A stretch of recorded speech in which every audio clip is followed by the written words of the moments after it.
How to save Snapchat picture to gallery.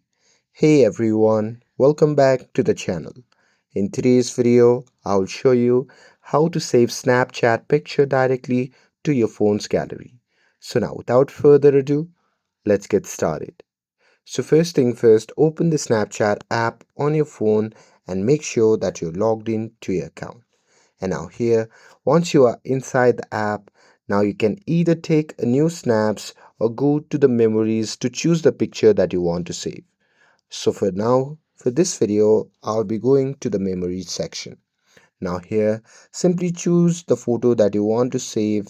And now here, to save the photo, just tap on send to button, which can be seen in the bottom right corner of the screen. And now here in the new section, if you scroll through the share to options, there you can see the option labeled as download. So simply tap on it. And now here, once you tap on it, it will be downloaded directly to your phone's gallery. And that's it. That's how you can save Snapchat picture to gallery. With this, if you found this video helpful, then don't forget to like, share and subscribe to get updated for more videos. Thanks for watching and I will see you in the next video.